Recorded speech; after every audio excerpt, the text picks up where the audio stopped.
Hello and welcome to the Julian Storey Aviation podcast.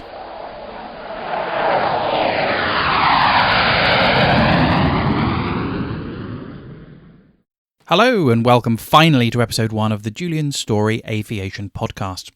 In this edition we'll be talking about the coronavirus pandemic and Biggin Hill Airport, about the brilliant Atol Aurora amphibious light sport aircraft, and finally about the ongoing issues with the Boeing 737 MAX. So, the coronavirus pandemic has had a more profound effect on aviation than anything else I can remember in my 23 years in the industry. All 4 of the aircraft that we look after are grounded, and one of them stuck in South Africa. The entire EasyJet fleet is grounded along with most of the British Airways fleet, and there's no sign of things going back to normal anytime soon. But London Biggin Hill Airport is still open, so there must be somebody still managing to fly. Joining me now is Andy Patsalides from Biggin Hill Airport. Andy, hi. Hi, good morning. Hi, who's flying? I'm quite surprised at who's flying in terms of how essential everything is in terms of our movement. So who's flying at the moment in terms of people? We are a very discreet airport, so I'm not going to tell you who the customers are. Of course. But the few passengers that are coming through are, frankly, very essential. I know, without going into too much detail, we've had flights where people have been meeting other people in Europe, for example, to talk about manufacturing ventilator machines and that sort of thing. We're carrying a number of flights which are bringing in essential equipment, a lot of medical supplies, etc. Yesterday, for example, we had an Army Wildcat doing a trial COVID-19 flight, just checking us out because obviously we're right next door to the Nightingale Hospital at the Excel Centre. Sure. And as you may be aware, London City is closed at the moment. Yes, it is. So who's travelling? The key word is it's people who need to travel because their travel is essential. You know, the airport is fully operational. We've maintained the operating hours, 05:30 Zulu to 22:30 Zulu, and that's purely to make sure that as part of the national infrastructure, we're doing our bit, for the country and for London in particular. Very good. So, I mean, obviously, private general aviation, recreational flying, that's all banned. Is there any BizJet stuff still happening, or is it purely the stuff related to the coronavirus pandemic? There is BizJet flights happening, but I must stress for us to accept them, they have to prove that they are of an essential nature. You know, you can't have people going on holiday or whatever. That is banned now. Yeah, absolutely. So all traffic is either flight planned or PPR'd and checked by our air traffic control team, and they must prove it's essential. So at the moment, the days of recreational flying, I'm afraid, that's not happening. Absolutely. The only other exception is that there are, as with commercial airlines, pilots need to keep current and aeroplanes need to keep current, etc. So we do have an initiative called Return to the Skies, which enables owners to keep their crews current and their aircraft current. And we can talk about that perhaps in a moment about what the actual deal is, because just this week alone I've had 4 of those Return to the Sky flights. Yeah, I mean, I've not flown for nearly a month. It's important that my client's aircraft, we've got an aircraft based at Biggin Hill, it's important that my client's aircraft flies, it's important that I fly, I don't want to forget how to do it. So how does that scheme work? So the Return to the Skies initiative, it's our view is it's not about now. It's we feel that we have an obligation to do all we can to help business aviation restore as quickly as possible. And the initiative we've come up with is it's not just for you as a base aeroplane, but also for anybody else who wants to bring their aircraft to Biggin. Okay. It's really, we've just slashed the cost right down. You just pay for one landing, one fee, and in the same day you can do another 6 takeoffs and landings. And that's proven to be very successful. So I've had a G650 this week, a Global Express, 2 citations. People are taking advantage of that. Yeah. And I think people are really appreciating that initiative. Absolutely right. Yeah, no, that's really, really important. And I saw somebody, I think it was Rob Alt was advertising. You're looking to try and encourage freight into the airport, which presumably is going to help keep everything ticking over whilst the world as it is. What are we doing with that? So there's 2 categories there. What we've been seeing with the freight flights that have been coming in is they're obviously smaller aircraft. We're taking up to ATR 42, ATR 72. Okay. You know, we're not a major cargo hub like, say, East Midlands, but we do have the forklifts, etc. So people have been taking advantage of that. We had a 146 freighter test flight as well recently. And they kind of fall into 2 categories. We've got people basically bringing in essential medical supplies or PPE type equipment. Okay. Not a lot of it, but the key message is we're there for them. Yep. We weren't traditionally seen as a freight airport, but one or two customers have woken up to the fact that, blimey, they're actually in London Biggin Hill. This does make a lot of sense. Absolutely right. And people are taking advantage of that. Yeah, and I think London is a coronavirus hotspot, isn't it? You've got all the hospitals in London. You've got the Nightingale Hospital at the XL Centre. So yeah, I guess you are probably the only airport that is literally right in London that can manage ad hoc freight at the moment. Yeah, and just on that, on the Medivac side, obviously we've had a number of medical and repatriation flights into Biggin recently. One critical thing about that is at the moment London City is closed. Yeah. It depends. We're about 20 to 30 minutes from the Nightingale Hospital at London City. Yeah. And it was very interesting yesterday that we had the Army in with a Wildcat up from Yeovilton doing a bit of an evaluation to see what the fueling situation, the fire category, all those sort of operational things. And all of those things are being maintained at a normal level, are they? Despite, absolutely. Yeah, we're fully operational, and it was great because after they did that evaluation, we got a great email from two group of Bryce Norton that are controlling these movements, informing everybody on the military side that Biggin is there for them, that it is fully operational. Fuel is available, fire category 6.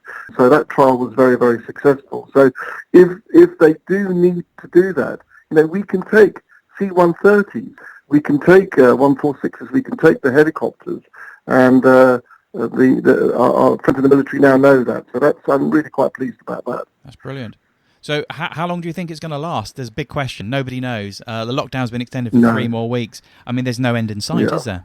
No, I don't know when it's going to last. I mean, we, as a management team, as a leadership team, we get together every morning at 10 o'clock on the Zoom, or one or two of us. We're all discovering Zoom now, aren't we? Yeah. Yeah, we're all discovering Zoom, and that includes. So we're not taking any rest. We're working every day of the week, and we're just reviewing it every day. It's interesting for me. What's particularly interesting is our potential customers and those are really appreciating it, because the numbers, although the traffic is significantly reduced. Yeah. Say, for example, there are about 25 business jet movements a day. Yeah. Probably about 70% of those are coming to Biggin. Very few are going to other locations. Is that right? Some airports already have got very restrictive hours. Stansted is an example of that, for example, where they'll take a bizjet before 10 or after 4, but not in between. Yeah. So very quickly, the Business Aviation Committee is quite that visional. We haven't deviated from our hours one jot. Yeah, most of the other airports have cut back into with level of cover or operating hours, but you're absolutely as normal.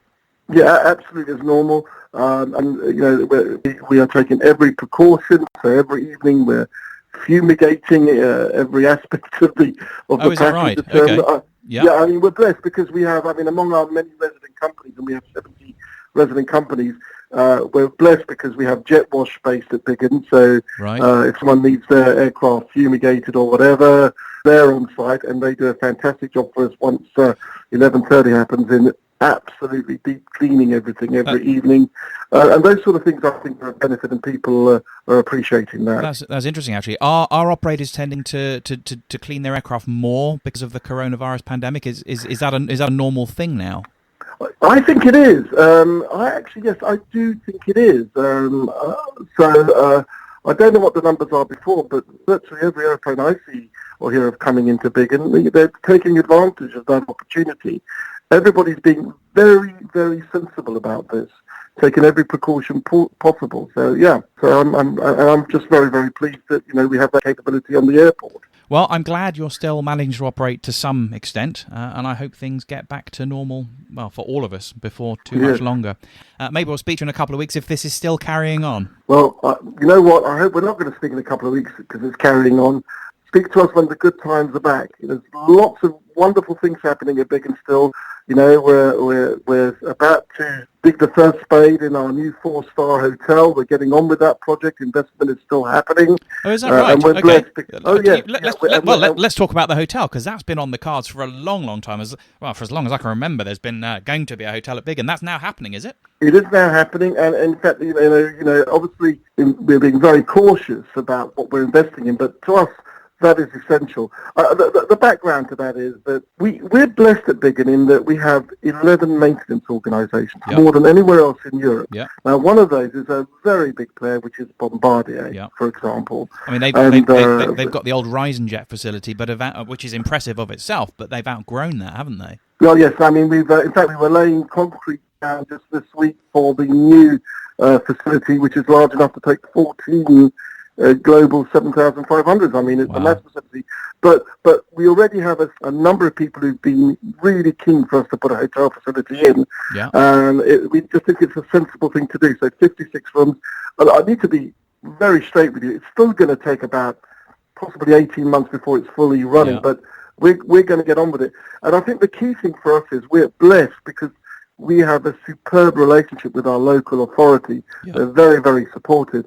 I mean, the magic of Biggin for me always was in my time there was, and I've been in this game a little while, I'm in my 60s, so I've been at this a while, is they actually allowed us with marvellous support, allowed us to extend our operating hours a couple of years ago, and that transformed the airport business and transformed people wishing to invest. It absolutely has. I mean, before when you used to open, was it 8 local or something? And if I was flying people to, I don't know, say Paris, by the time we left, it was already 9 o'clock in Paris. It was too late. But now you can leave at a sensible time and get to Europe before everybody starts work. That's right. So what I'm really, and apologies for all this positive spin here, but what I'm really saying is, I really hope we don't have another call about the crisis. And next time you talk to me, we are back to normal, and I can tell you about all the wonderful investments we're making, and why Biggin is the place.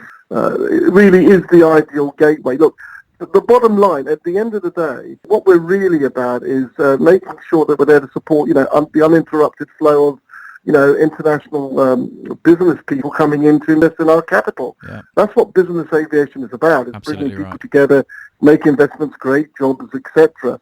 So I hope next time we get a chance to talk about that. Well, hopefully, Julian, I'm very grateful. Thank you for that on your podcast. No problem. Hopefully next time we can do it face to face, and we'll have some better sound quality. Thank you. Andy, all the very best. Thank you so much, Andy. Thanks a lot. Take care. Bye-bye. Bye-bye. So as many of you know, we're the UK, Republic of Ireland and Isle of Man distributor for a brilliant light sport aircraft amphibian called the Atol Aurora. Joining us now is Ari Tolonen from Finland, who is the test pilot. Ari, hello. Hi. How are you doing? I'm very good. So first of all, let's talk a little bit about what the aircraft is. I've seen one. It's brilliant. I'm very excited to be involved with it. What can you tell us about the aircraft? Well, it's a 2-seater amphibian. It has quite unique features when we're talking about the amphibian world. I mean, they cannot be opened from the front, so you can actually step off when you beach it or put it in a pier. The seats are not side by side. The pilot sits a little bit in the front, so the shoulder space is more. Actually, the cockpit space is large, in my opinion. The canopy will be a little bit bubbled, so there's enough space for the pilots and the passenger.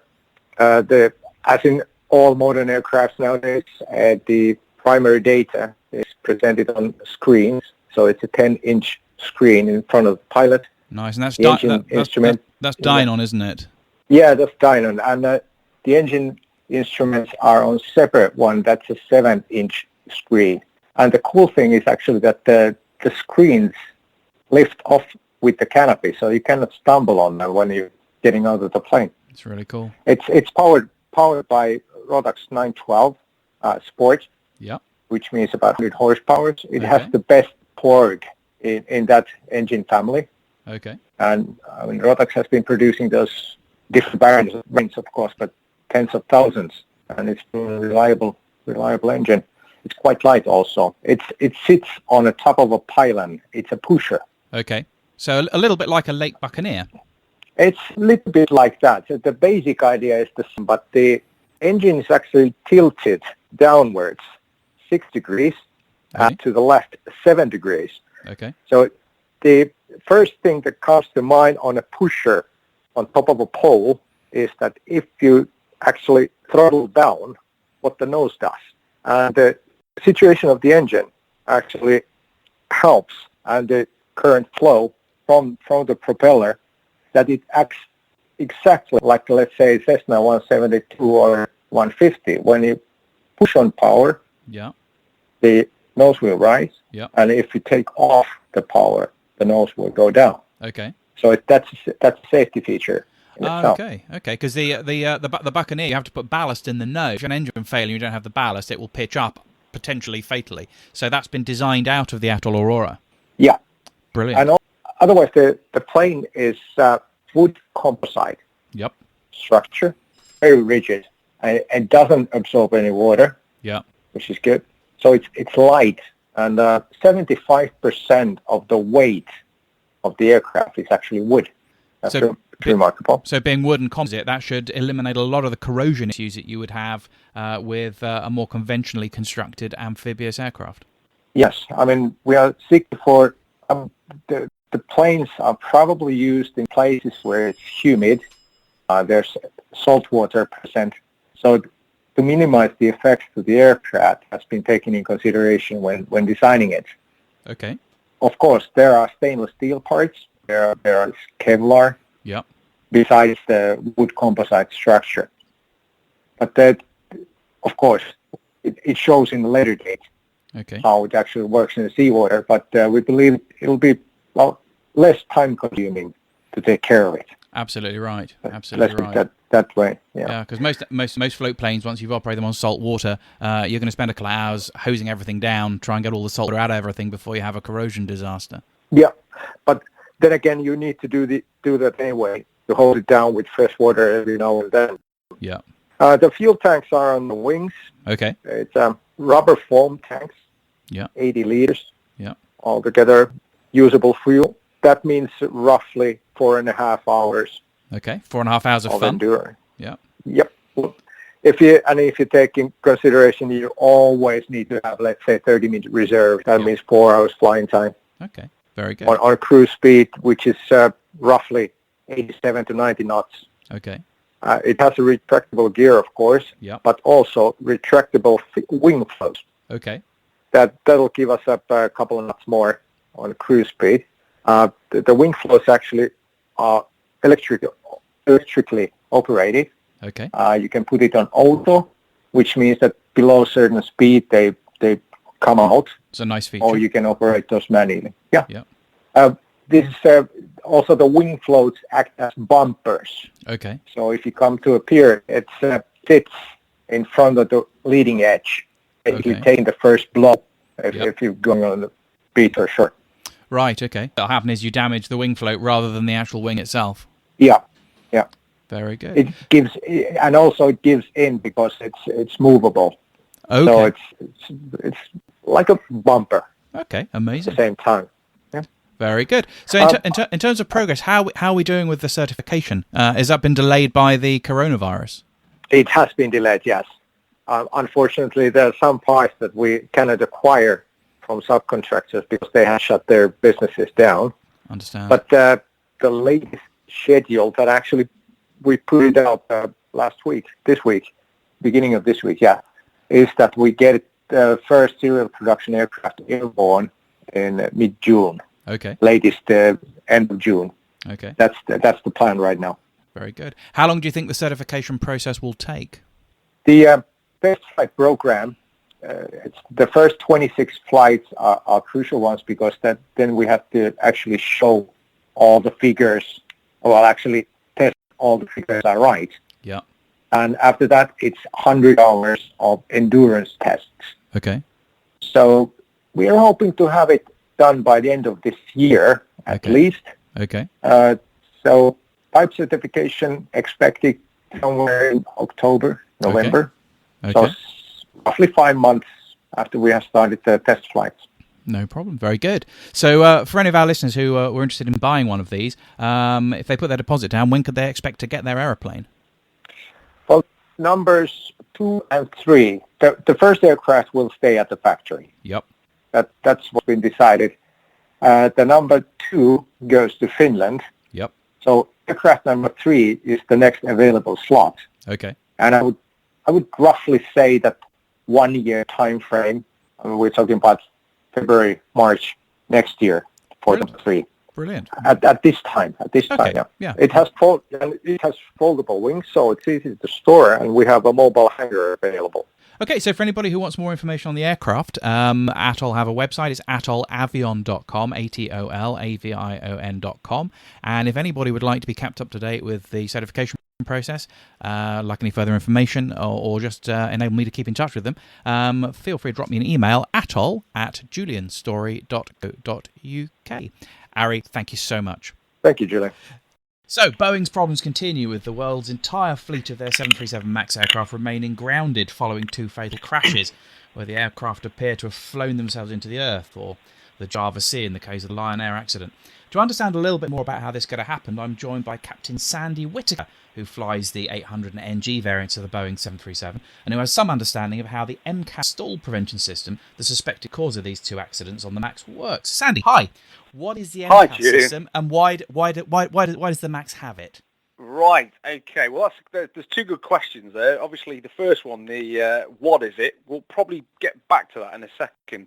Probably what is initially more important to set the background as why is it fitted, as you've just said. So ultimately, the 800 is a derivation of the classic 737, and of course the MAX is the latest version of the NG.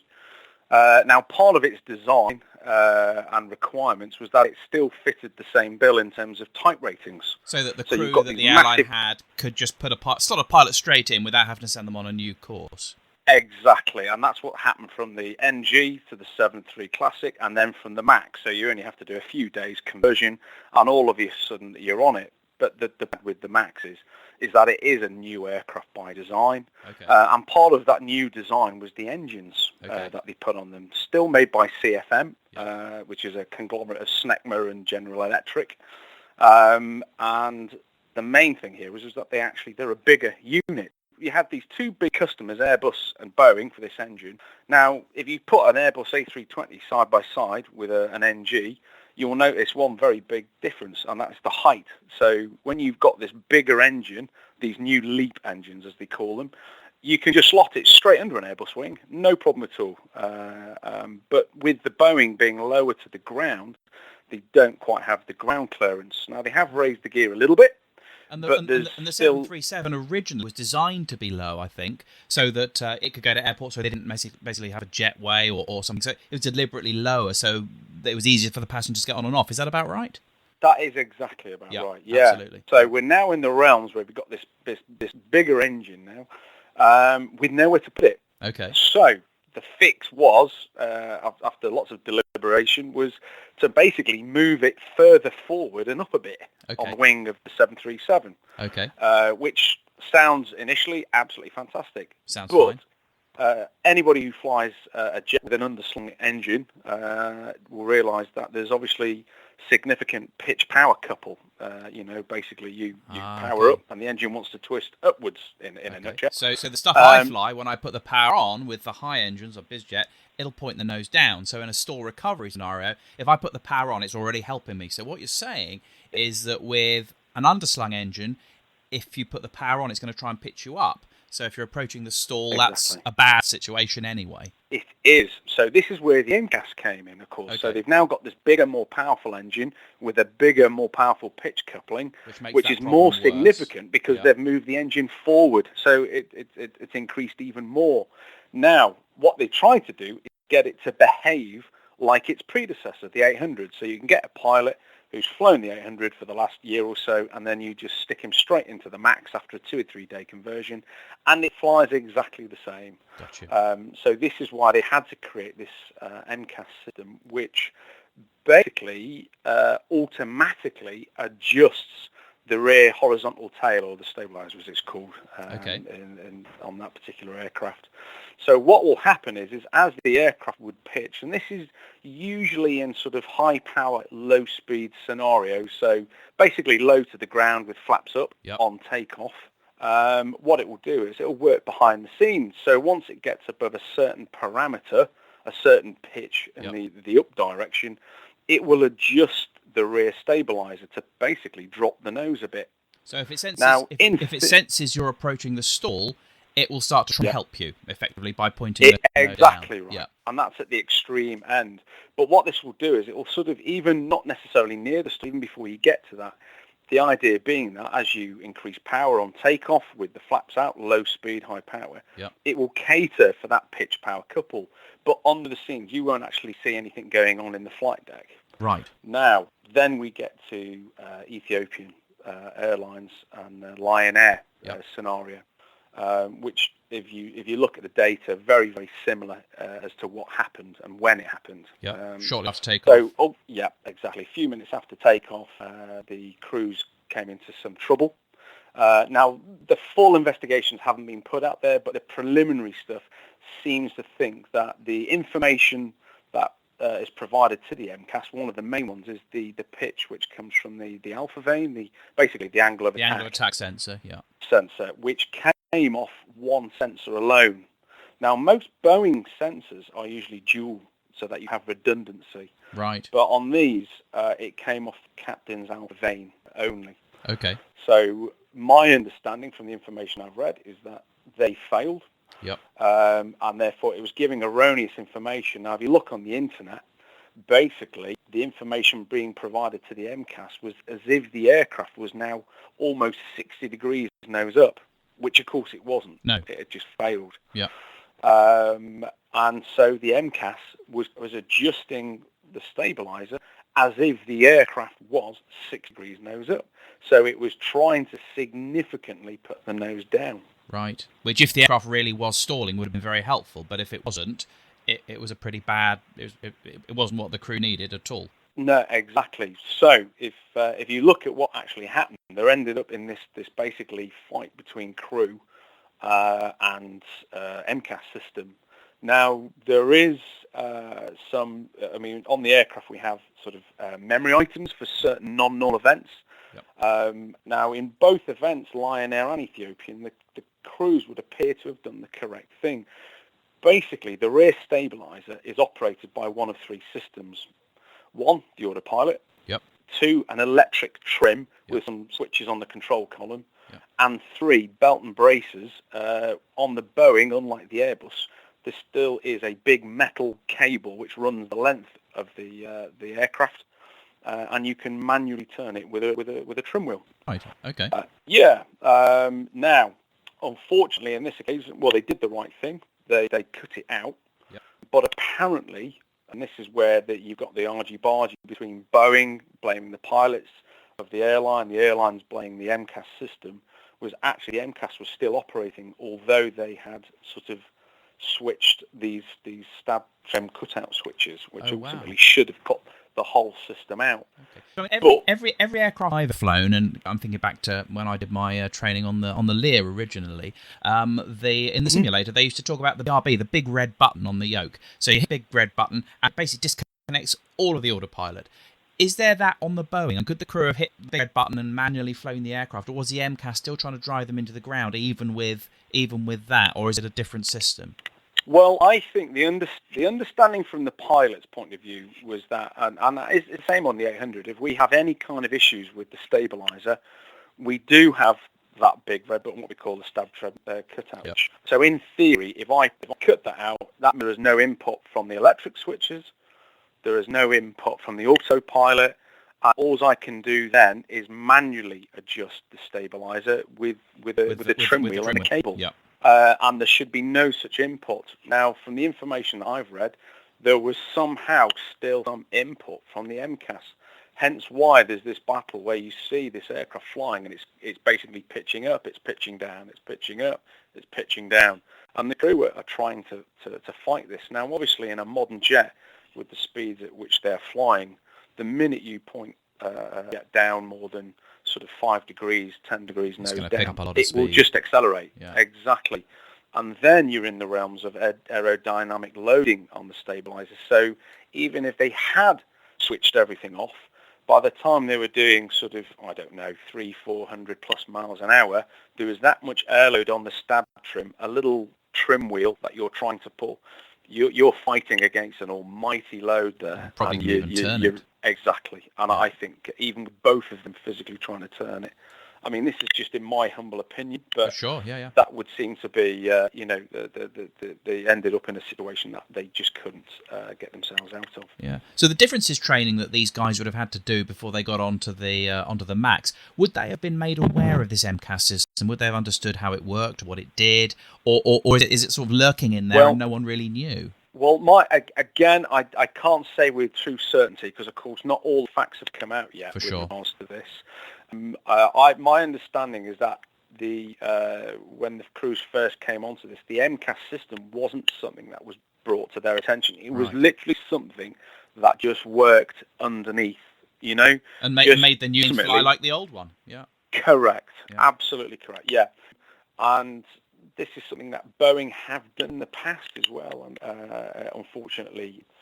So if you ever want to read out rudder system enhancement programs, that was something else where Boeing just sort of put something out there, but didn't necessarily put all the information out to all the crews, whether they thought they were helping them or not, or otherwise. And I think this is what's happened here. They've just tried to treat this brand new shiny aircraft like the old one, and perhaps they shouldn't have done. I mean, there's now the argument that actually perhaps the Max should have been a new type. Yes, that would have created an awful lot of expense to these big airlines that have got big orders. Your Air Southwest, they were a major. Yeah, Southwest. Ryanair now got the Maxes on order. Ryanair. But of course, that would cause a lot of cost increase to the companies having to retype rate all of their entire crew who are going to fly the Max. Yeah. Correct. Yeah. So it is where we are right now, and I think as much as the delay in sorting out the problem with the MCAS, there's a lot of regulatory stuff going through. Did the FAA, did they just turn a blind eye and let Boeing do what they want, or what? I don't know. It sounds as if a lot of the regulatory decisions were outsourced to Boeing, which does sound a little bit like sort of trusting the poacher to be the gamekeeper. Yeah, I suppose if you look at it like that, yeah, it is. But and whether we'll ever get to the bottom of it, I don't know. I mean, obviously, Boeing are working very hard to make this system work. Yeah. Obviously, everybody knows about it now. But again, you going back, hopefully there is that big red button so that eventually you can actually just switch the thing off. Well, I do know about the complete manual control of the aeroplane. Yeah. Yeah, the sort of what they're trying to do now is actually the input from the MCAS system is significantly less now. Is that right? Yeah. And presumably I think that's what. And presumably they need to have this thing connected to both angle of attack vanes, don't they? I mean, that would also resolve the issue. If the MCAS was only going to kick in from an input from both of the angle of attack vanes, presumably that would also resolve the issue. If one of them goes bad, it's not going to take you to the ground uncommanded. That also, I guess, would be the solution, would it? Well, basically, I think redundancy is the name of the game, as well as actually an improvement in the software. On the standard NG, there is redundancy for the angle of attack between the left side of the aircraft, if you will, and the right side. Okay. On your sort of PFD in front of you, you would have an angle of AOA disagree, which is basically telling you that the left system is in disagreement with the right hand system. So you know that one has gone bad. Correct. That's right. And unfortunately, that's what wasn't sort of in place with the MCAS system. It was drawn purely from a single source, which sadly failed. Yeah. And that's why we ended up in the situation that they were. So they're in America. From what I've read, Boeing are hoping sometime during the fourth quarter, so in the next 3 months, to have the aircraft flying again over there. It sounds like it could be quite a while before they're flying everywhere else. It's almost as if some of the aviation authorities around the world that previously just rubber stamped an FAA approval have lost a little bit of faith in the FAA process. They want to conduct their own tests. It sounds like EASA want to do their own tests before we see it flying again in Europe. Well, there's a lot of pressure right now. There's a lot of pressure on the FAA. There's a lot of pressure on Boeing. I mean, obviously they're losing billions right now. Yeah. I mean, there was to put it in context, the Max was the fastest selling aircraft ever produced by any manufacturer. I read that. Within a very short period of time, there was somewhere in the region of 4,500 orders. Phenomenal. Before they grounded it, or rather the Trump administration grounded it. Yeah. Which in the end had to. I mean, the Chinese, everybody had grounded it. Trump didn't have a choice, did he? Well, absolutely. I think he did the right thing. Yeah. But they'd already, I think they'd fulfilled in the region of about 400 orders, obviously. Yeah. So percent of the original orders. But I think a lot of people have lost a lot of faith in it, and it's going to take Boeing an awful lot to claw back that faith in the Boeing product. Almost, it's not just about the Max now; it is about Boeing, and it sounds daft, but you've got people who would never normally ask questions about. I mean, my cousin was going on his holiday about 3 weeks before they grounded it, and he actually, out the blue, just said, "I'm going on a Max with a certain company on holiday. Do I need to be worried?"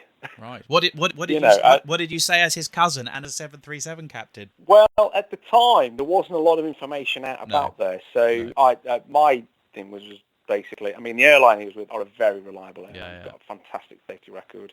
And I just turned around and said something along the lines of, well, look, if it wasn't safe, they wouldn't allow it to fly. So, I think you'll be absolutely fine. And I suppose in a way I was kind of wrong, actually, but how do you say that's just one person? Now you've got thousands, millions of people who are now aware of the 737 MAX. And even if they do fix it, they will be. And it's going to take a long time before they sort that problem out, get that resilience back into the product. Very good. We'll keep an eye on that, and fingers crossed for everybody. If your airline bought some Maxes, would you be happy to fly it? I got to ask. $4 million question. Here's a Max. Off you go. I would need to know that I have that big red button. Absolutely right. Which, if I turn it off, I turn it off. And you have control of the airplane, not a gremlin that's lurking. Yeah, no, absolutely right. Because you know what, I've been flying. I mean, I can't argue because I've never flown Airbus before, or I've flown Embraer, or I have flown turboprops, but that's a different case altogether. But the Boeing as a product, the NG is a fantastic machine. I've taught the technical part of it. I've instructed on it, and I've flown it. I do get to fly every now and again these days, and it is a fabulous machine at what it's designed to do. It's the engines on it, the CFM 56-C 7 engines, are probably the most reliable engine that has ever been invented in terms of flying hours versus significance. Yeah. It truly is, and ultimately, it's still one of those aircraft when it all goes pear-shaped. Unlike the Airbus, which is true fly-by-wire, we still have big cables connecting us to the flight controls. Yep. So you can disconnect all the automatics and just fly it like a big, like a big Cessna sort of. So hopefully they will regain that level of faith in the Max eventually. Absolutely. Sandy, that's been absolutely fantastic. Thank you so much indeed, Captain Sandy Whittaker. If you've enjoyed listening to this edition of the Julian Storey Aviation podcast, then don't forget to subscribe so that you don't miss a single episode.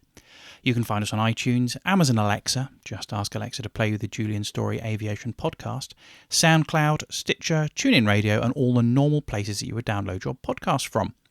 If you have any comments about the podcast or have any great ideas for a podcast guest, drop me an email to podcast@julianstorey.co.uk. Finally, stay safe in what are unquestionably the strangest of times, and if you're one of the lucky ones who's still managing to fly safe and keep it shiny side up.